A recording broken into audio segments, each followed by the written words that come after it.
व्यास sir, यहाँलाई एकदमै thank you very much भन्न चाहन्छु। र त्यसै गरी हाम्रो एकदमै महान गुरु अग्रज गुरु रमेश अधिकारी सर, त्यसै गरी हाम्रो छत्र सर लगायत यहाँ पाल्नुहुने ग्रेट हामीभन्दा धेरै अग्रज लिडरहरूलाई यो एकदमै अमूल्य समयलाई चाहिँ महान एउटा समय बनाइदिनु हुनको लागि धेरै टाढादेखि चाहिँ पाल्नुहुने यहाँ ग्रेट सरलाई चाहिँ थ्याङ्क यू भेरी मचको ताली बजाउन चाहन्छु। र साथै समयलाई मध्यनजर गर्दै मैले थोरै समयमा तपाईँहरूलाई केही कुराहरू राख्नेछु र त्यसै मार्फत म चाहिँ मेरो परिचयबाट म स्टार्ट गर्न चाहन्छु। मेरो नाम दीपक ठटाल, घर चाहिँ यहीँ झापा सुरुङ्गा हो। र आज जति पनि यहाँ लिडर हामी उपस्थित छौँ, वास्तवमै भन्यो भने अघि हाम्रो धेरै सरहरूले भन्नुभयो वान वर्ल्ड वान मार्केट होइन, वान फ्यामिली होइन। वास्तवमै किन त्यो छ भन्दाखेरि हाम्रा धेरै अग्रज गुरु यहाँ चाहिँ हाम्रो अग्रज साथीहरू हुनुहुन्छ, उहाँहरू चाहिँ विभिन्न जिल्लाबाट हुनुहुन्छ। तर आज यही क्षेत्रमा चाहिँ हामी विदेशमा पनि लागि परेका थियौँ होइन। आज यो अमूल्य समयमा चाहिँ भेटघाट हुने एउटा थलो पनि बनेको छ क्या, त्यसलाई पनि एकदमै खुसी मान्नुपर्छ। किनकि तपाईँ हामी वास्तवमै डिएक्सनमा आबद्ध थिएनौँ भने तपाईँ पूर्व होस् कि पश्चिम होस् कि हामी भेट्ने थिएनौँ कि होइन। एउटै जिल्लामा भए पनि हामी भेट्न सकिँदैन। तर यो एउटा जङ्गल गर्ने थलो जस्तो पनि भएको छ डिएक्सएन है। त्यसै गरी धेरै यहाँ आउनु भएको छ नयाँ चाहिँ साथीहरू हुनुहुन्छ, नयाँ डिस्ट्रिब्युटर हुनुहुन्छ। यहाँहरू सम्पूर्णलाई आजको यो अमूल्य समयलाई सदुपयोग गर्नको लागि र आफ्नो स्वास्थ्य के हो, स्वास्थ्यको क्लास लिनको लागि यो अमूल्य समय यस हलमा बिताइदिनु भएकोमा यहाँहरू सम्पूर्णलाई थ्याङ्क यूको ताली बजाउन चाहन्छु। र म त्यस्तो एकदमै हाई लेभलको एजुकेसन भएको व्यक्ति होइन, म पनि एउटा ग्रास लेभलको व्यक्ति हो। र जति पनि अघि भन्नुभयो नि त हाम्रो राकेश सरले चाहिँ भनौँ न एउटा इन्कमको माध्यमबाट चाहिँ म यस डिएक्सनमा आबद्ध भएको होइन। विभिन्न त्यस्तो फ्याकल्टीहरू छ यस डिएक्सनमा आबद्ध हुनुको कारणहरू होइन। तर त्यसभित्र चाहिँ म चाहिँ एउटा प्यासनको रूपमा चाहिँ आबद्ध भएको हो। र प्यासन कस्तो भन्दाखेरि ग्यास्ट्रिक भएर क्या, ग्यास्ट्रिक त अब नेपालीलाई यो लाइसेन्स भन्छ नि, त्यस्तै लाइसेन्स अरे नि त होइन। त्यही भएर म चाहिँ ग्यास्ट्रिक भएको कारणले गर्दाखेरि यो डिएक्सनमा आबद्ध भएको होइन। अब तपाईँहरूले मेरो सेयरिङ होइन, अनुभव सेयरिङ गर्दै जाँदाखेरि धेरै लामो छ र मैले चाहिँ के निचोड निकालेँ भनेदेखि थोरै समयलाई चाहिँ सदुपयोग गरेर मैले जानेको कुरा तपाईँहरूलाई मैले बताउने छु। र बचेको समय चाहिँ हाम्रो अग्रज गुरु जो चाहिँ उहाँहरूकै छत्र छायामा बसेर हामीले चाहिँ आज यो स्टेजसम्म बोल्न सफल भइएको छ र उहाँहरूलाई चाहिँ यो समय म छुट्याउँछु। र तपाईँहरूलाई जति पनि नयाँ हुनुहुन्छ, वास्तवमै यो एकैचोटि किन्दाखेरि हामीलाई महँगो पर्छ नि है, नट डाटिकन भन्नु महँगो पर्छ कि पर्दैन, महँगो हो नि त होइन। तर तपाईँ हामीले यसलाई क्यालकुलेसन गऱ्यौँ भनेदेखि सस्तो पर्छ। अब कसरी भन्नु होला है, यो चाहिँ एकदमै सिम्पल छ। यो हामीले डिस्ट्रिब्युटर प्राइस भनेको नेपालमा हामीले किन्दाखेरि कति पर्छ त 1340 रुपियाँ है। अब 1340 एउटा कोपिला हाल्ने त राम होइन, महँगो हो नि त। तर वास्तवमा तपाईँ हामीले हेरौँ त यसलाई कसरी चाहिँ सस्तो हुन्छ भन्दाखेरि 1340 मा हामीले किन्दैछौँ भनेदेखि यो भित्र 20 वटा प्याकेट होइन, 20 वटा प्याकेट हुन्छ। एक प्याकेटबाट कतिवटा कप बन्छ त? 6 कप हो नि त, 6 कप बन्छ।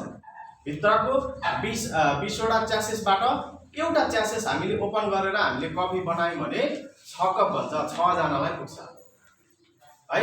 क्यालकुलेटर निकालिराख्नु है सर है।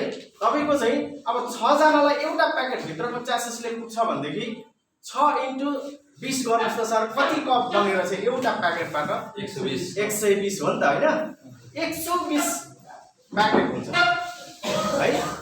अब 120 लाई 1340 ले भाग गर्नुहोस् त, एक कपलाई कति पर्न आउँछ? 11 आउँछ। 11 रुपियाँ पर्न आयो कि एक कपलाई। अब तपाईँ हामी नर्मल हामी बाहिर गएर दुधको चिया खायौँ भनेदेखि कति पर्छ त? 20 रुपियाँ अथवा 15 रुपियाँ, सस्तो पनि 15 रुपियाँ। हैन। ल 10 रुपियाँ राख्छौँ के, तर हामीले क्यालकुलेसन गऱ्यो भने के हुँदो रहेछ त, सस्तो रहेछ नि त हैन। अब हेर्नुहोस् है, एउटा कपलाई ल बाहिरमा हामीले किन्दाखेरि 15 रुपियाँ राख्नु ल, म 15 रुपियाँ राख्छु, म धेरै राख्दिनँ, 15 रुपियाँ राख्छु। अब 120 कप छ। अब हामीले महिनाभरिमा खाँदाखेरि एक दिनमा कति कप हामी खान्छौँ त हैन। दुधको चिया लगभग नभए पनि कुनैले चाहिँ अब आदत भएकोलाई चाहिँ 3 पल्ट 4 पल्ट 2 पल्ट त हामी खान्छौँ नि त हैन। अब त्यसमा के हामीले इन्भेस्ट हुन्छ, चिनी हुन्छ, चियापत्ती हुन्छ हैन, त्यो पैसा हामी जोड्दैनौँ हैन। दुध हामी जोड्दैन, मात्र चिया चाहियो हामीलाई हैन। अब तपाईको 120 कपमा तपाईको अब 30 भागा 30 गर्नुस् त, एक महिना हो नि त हैन। अब यो प्याकेटबाट 120 वटा कप बन्छ भनेदेखि एक महिनामा तपाईको एक दिनमा हामीले कति कप खान मिल्छ? 4 कप है, 4 कप खाइयो नि। अब तपाईको हिसाब गर्नुस् है, अब यो 4 कप हामीले चिया बाहिर खायौँ भनेदेखि 4 × 15 गर्नुस् त कति हुन्छ? एक दिनमा 60 रुपियाँ हो नि त हैन। एक दिनमा 60 रुपियाँ गयो। अब 60 × 30 गर्नुस् त 1800। चियामा हाम्रो कति इन्भेस्ट हुँदो रहेछ? 1800। अनि हामीले अर्गानिक कफी हामीले खाँदाखेरि कति पर्दो रहेछ त? 1340। अब 1800 मा 1340 माइनस गर्नुस् त 460 रुपियाँ हामीले त इन्भेस्ट गर्नु परेन। त्यो त हामीले चियामा मात्र। अझ हामीले घरैमा खाइयो भने त के हुन्छ भनेदेखि चिनी ल्याउनु पर्यो, चियापत्ती ल्याउनु पर्यो, आफ्नो मेहनत पनि छ नि त हैन। यो त हामी गर्दैनौँ नि त। अब तपाईहरुलाई म एउटा के भन्छु भने यो त बुझ्नु भयो नि त हैन। सस्तो पर्दो रहेछ कि महँगो पर्दो रहेछ? सस्तो छ। तर हामीले एकैचोटि एक मुष्टमा हामीले पैसा दिँदा चाहिँ महँगो छ नि त। सुरुमा मै आफै किन्ने मान्छे मलाई नै महँगो भएको थियो है। यत्रो कहाँ किनेर खान सकिन्छ हामी जस्तो मान्छेले? अब इन्कम हुँदैन नि त वास्तवमै भन्यो भने। तपाईँ हामी गाउँको मान्छे हो नि त, कुनै हामी सहरमा बसेर चाहिँ हाई लेभलको मान्छे त होइन हैन। तर हामीलाई चाहिँ कस्तो भनेदेखि यो कफी खाँदाखेरि नर्मल वरिपरि आएको समस्याहरूलाई चाहिँ समाधान गर्न सक्छ कि यो कफीले। अब यो कफी खाने कि चिया खाने, यति दुईटा कुरामा पनि म तपाईँहरूलाई म छुट्याइदिन्छु। किनकि म आफै यो कफी युज गरेर अनुभव गरेर तपाईँहरूलाई म भन्दैछु। म त्यतिकै भनेको छु। योभन्दा पहिले भनौँ न 2010, 11, 12तिर म त्यसरी नै खान्थेँ क्या, चिया खान्थेँ। त्यो चिया खाने क्रममै चाहिँ मलाई चाहिँ ग्यास्ट्रिक भएर चाहिँ अल्सर हुन लागेको मान्छे, तर यसैले बचायो क्या। अब तपाईँहरूले चियामा के पाउनुहुन्छ र यसमा के पाउनुहुन्छ, यो दुईटा कुरा छुट्याइदिएर म बिदा चाहन्छु है त। चियामा के पाइन्छ भनेदेखि हुनसक्छ यहाँनिर धेरै एजुकेसन भएको व्यक्तिहरू हुनुहुन्छ होला, हाम्रो दाजुभाइ तथा दिदीबहिनीहरू, माफ गर्नु होला। तपाईँहरूले आफ्नो तरिकाले चाहिँ अध्ययन गर्नु भएको छ भने थ्याङ्क यू, र अध्ययन गर्नु भएको छैन भने प्लिज यो भाइले भन्दैमा कहाँ हुन्छ भन्ने त्यो खालको मनस्थिति नलिनु होला। शिक्षा र ज्ञान भनेको उमेरले कहिले पनि तलमाथि हुँदैन। बुझेको हुन्छ, जसले चाहिँ निरन्तरता दिएको हुन्छ, जुन फ्याकल्टीमा चाहिँ अगाडि बढेको हुन्छ, त्यही विषयमा उसलाई थाहा भएको हुन्छ। तसर्थ के हो भनेदेखि चियामा भनेको दुईटा चिजहरू पाइन्छ क्या, दुईटा तत्त्व पाइन्छ। एउटा निकोटिन भन्ने, एउटा क्याफिन भन्ने पाइन्छ क्या। निकोटिन भनेको सुर्तीजन्य पदार्थमा पाइन्छ। जस्तै निकोटिन कस्तो हुन्छ, जस्तै चुरोट खाने मान्छेले चुरोट तानेर हातमा गऱ्यो भनेदेखि यहाँनिर कस हुन्छ नि, हो त्यसलाई हुन्छ निकोटिन। हो त्यसले के गर्छ भन्दाखेरि जब हामीले चाहिँ त्यत्रो चुरोटमा पाउने जति त हुँदैन निकोटिन हैन, त्यो चियामा, र पनि तपाईँको चाहिँ थोरै थोरै हुँदै त हाम्रो चाहिँ धेरै हुने हो नि त हैन। त्यो चाहिँ हामी खाँदै जाँदाखेरि के हुन्छ त भन्दाखेरि पाचन प्रक्रियामा चाहिँ धेरै असरहरू हुन्छ क्या। अनि त्यही भएर चाहिँ हामीलाई चाहिँ के हुन्छ त, ग्यास्ट्रिकको समस्या धेरै मात्रामा हुन्छ, ग्यास बढाउने धेरै मात्रामा हुन्छ क्या। चुरोट खाने जो व्यक्ति राति 6 बजीदेखि उता उसले चुरोट खान्छ भने त्यो व्यक्तिलाई ग्यास्ट्रिक 100% हुन्छ। यदि चुरोट यहाँ आउनुहुने साथीहरूले युज गर्नुहुन्छ भने अनुभव गर्नु होला क्या, त्यो अनुभव गर्नु होला। त्यो राति चुरोट पिउने मान्छेको लागि त्यो चाहिँ ग्यास्ट्रिक हुन्छ क्या। अनि त्यो निकोटिन त्यसबाट पाइन्छ भने निकोटिनले के गर्दो रहेछ त, हाम्रो पाचन प्रणालीलाई चाहिँ के हुन्छ त, असर गर्छ। अनि पाचन प्रणालीलाई असर गरिसकेपछि के हुन्छ त भन्दाखेरि टोइलेट हामी लागेर जान्छौँ, बाख्राकोट बर्केर आउँछ, 15 मिनट बस्नुपर्छ। बाख्राको पड्केउला जस्तो आउँछ नि त। जो व्यक्तिलाई ग्यास्ट्रिक भएको छ बाख्राको पड्केउला जस्तो दिशा आउँछ नि त, हो किन भन्दा ग्यास्ट्रिक भएको छ कि छैन तपाईँहरूलाई? मलाई चाहिँ भएर परेर मैले त्यस्तो गरेर तपाईँहरूलाई म भन्दैछु कि होइन। अब त्यो निकोटिन चाहिँ त्यो भयो। अब क्याफिन भनेको के हो त भने तल के, त्यो पनि एउटा आदत, त्यो पनि एउटा तत्त्व हो। तपाईँको जो व्यक्तिले चिया खाइराखेको छ, आज बिहान 6 बजी खान्छ, फेरि 9 बजी खाएर आज भरे 1 बजी खान्छ, अनि 3 बजी खान्छ भने त्यही टाइममा त्यो चिया नभई हुँदैन क्या। त्यो के हो त भन्दाखेरि क्याफिन भन्ने तत्त्व हो, त्यो चियाबाट चाहिँ हामीले पाइन्छ। त्यसले चाहिँ के गर्छ त आदत बसाइदिन्छ होइन।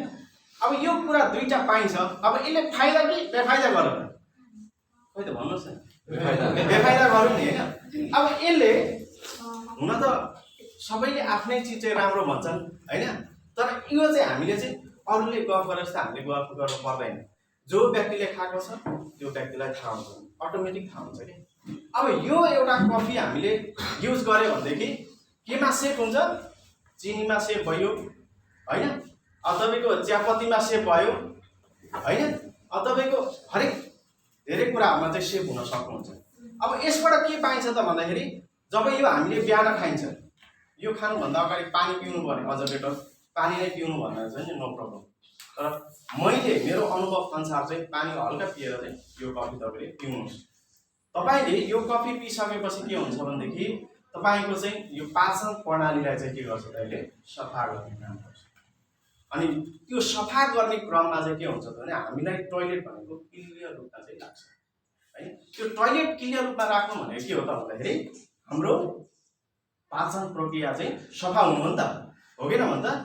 अनि अर्को भनेको के हुन्छ भनेदेखि जो व्यक्तिलाई प्रेसर हाई छ, त्यो प्रेसर हाई छ भने त्यसलाई पनि नर्मली उसले चाहिँ कन्ट्रोलमा ल्याउँछ होइन, कन्ट्रोलमा ल्याउँछ।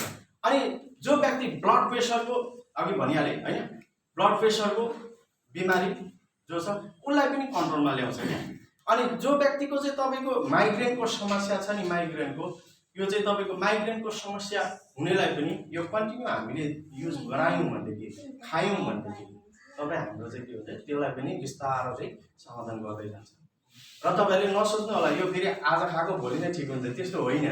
यो चाहिँ हामीले बिस्तारो कन्टिन्यू खाने हो क्या, यो आदत बनाउँदै जाने हो।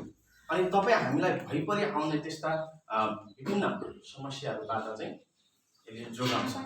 तसर्थ यो चाहिँ ब्ल्याक कफी खाने कि चिया खाने तपाईँहरूको डिसाइड भन्नुहोस् त। ब्ल्याक कफी खाने कि चिया खाने? ब्ल्याक कफी खाने। यस, ब्ल्याक कफी खानुहोस्। तपाईँको चाहिँ यो होइन कि यहाँ हाम्रो धेरै गुरु सरहरूले भन्नुभयो बिजनेसको यसमा चाहिँ हेल्थ वेल्थ ह्याप्पिनेस होइन, स्वास्थ्य खुसी समृद्धि पाइन्छ, हो पाइन्छ। र स्वास्थ्य खुसी समृद्धि पाइँदैन भने हाम्रै अगाडि हाम्रै गुरु उहाँकै छत्र छायामुनिबाट चाहिँ हामीले चाहिँ यसरी शिक्षा ज्ञानहरू पाइँदैछ। हाम्रो तिर्पल डायमन्ड सर अनि हाम्रो के अरे रमेश सर, छत्र सर, उहाँहरू चाहिँ आज के हुन्छ भने हेल्थ वेल्थ ह्याप्पिनेस होइन यो तिनटै कुरा पाएर चाहिँ के हो त आज सर र आफ्नै गाडीमा चाहिँ आउनु भएको छ नि त। उहाँ मोरङबाट होइन, मोरङबाट आउनु भएको छ क्या।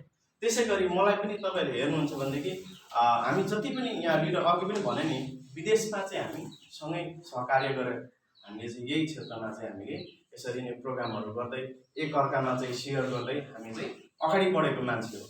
तर उहाँदेखि आइसकेपछि पनि हामी यसैमा चाहिँ किन लागि परेको छ त भन्दाखेरि तपाईँ हामीले चाहिँ एउटा सिस्टममा यो खाँदै जाँदाखेरि स्वास्थ्य त पाइन्छ, स्वास्थ्य सँगसँगै एउटा सिस्टमले गर्दाखेरि एकजना घरको व्यक्ति जो चाहिँ एउटा राम्रो कन्डिसन डिएक्सनमा बनाएको छ भने त्यो व्यक्तिले 5 जनाको परिवारसम्म पाल्न सक्छ। त्यसमा चाहिँ म पनि पर्छु।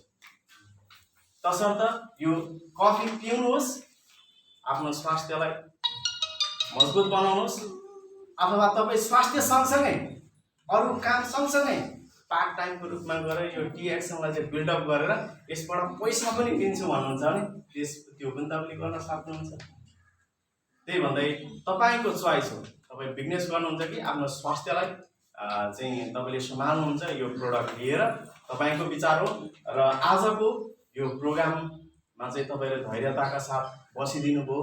मैले जानेका, मैले अध्ययन गरेका होइन जो चाहिँ शब्दहरू यहाँ उच्चारण गरिराख्दाखेरि तपाईँहरूले नबुझेको खण्डमा चाहिँ मलाई कमेन्टमेन्ट पनि गर्न सक्नुहुन्छ भन्दै आजको यो अमूल्य समय मलाई छुट्याइदिनु हुने हाम्रो कैलाश ठटाल भाइ मेरो भाइ पर्छ उहाँलाई चाहिँ थ्याङ्क यू भेरी मच भन्दै आजको यो स्टेजबाट म बिदाउन चाहन्छु। हस् त, गुड मर्निङ डियर।